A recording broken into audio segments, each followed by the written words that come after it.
મહુવામાં રોકડિયા હનુમાનજી મંદિર ખાતે બટુક ભજન. રોકડિયા હનુમાન મંદિરના સાનિધ્યમાં દર શનિવારે બાળકોને પ્રસાદ બટુક ભજન કરાવવામાં આવે છે. રમકડા, પેન્સિલ, બુક્સ અને અલગ અલગ ભણતરને લક્ષી વસ્તુ આપી એક અનેરી સેવા પ્રદાન કરે છે. જોઈએ તો બાળકો ભગવાનનું સ્વરૂપ કહેવાય. નિર્દોષ ભાવના વસેલી હોય એટલે જ બટુક ભોજન ઉત્તમ સેવા કહે છે. છેલ્લા ઘણા વર્ષોથી રોકડિયા હનુમાનજી ગ્રુપ આ સેવા કરી રહ્યું છે.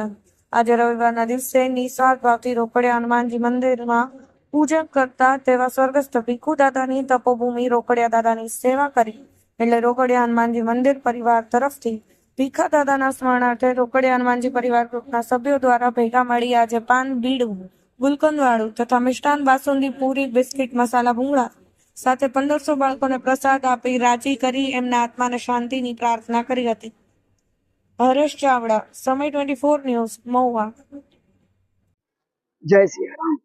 ગુરુદેવ રોકડિયા હનુમાનજી મંદિરના સાનિધ્યમાં વર્ષોથી અહીંયા બાળકોને વિવિધ પ્રકારના પ્રસાદો અમે આપી રહ્યા છીએ.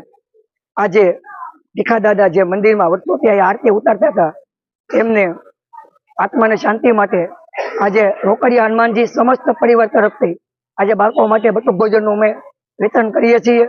અને આજના કાર્યમાં જે તમામ સેવકે તન મન ધનથી જે સાથ સહકાર આપ્યો છે તે બદલ ખૂબ ખૂબ બધા આભાર. અને આગળની શરદ પૂર્ણિમાના દિવસે બાળકો માટે બટુક ભોજન રાખેલ છે. વર્ષોથી અહીંયા રોકડિયા હનુમાનજી પરિવાર તમામ સેવક સમુદાય એક થઈને આ કાર્ય દીપાવે છે અને આ કાર્ય વધુ વધુ અમને સફળતા અપાવે છે. અમે મહુવા વાસીઓનો અને શહેરજનોનો બધાનો ખૂબ ખૂબ આભાર માનીએ છીએ. જય સિયા રામ. રોકડિયા હનુમાનજી મહારાજની જય. આજે આ સમસ્ત રોકડિયા પરિવાર ગ્રુપ તરફથી દાદા જે અહીંયા સેવા પૂજા કરતા એ નિમિત્તે બધા બાળકોને બટુક ભોજનનું આયોજન કરેલ છે. તો સૌ ભક્તોને હનુમાનજી એવી શક્તિ આપે કે આવું ને આવું કાર્ય કરતા રહીએ. જય શ્રી રામ. રોકડિયા હનુમાનજી મહારાજની જય.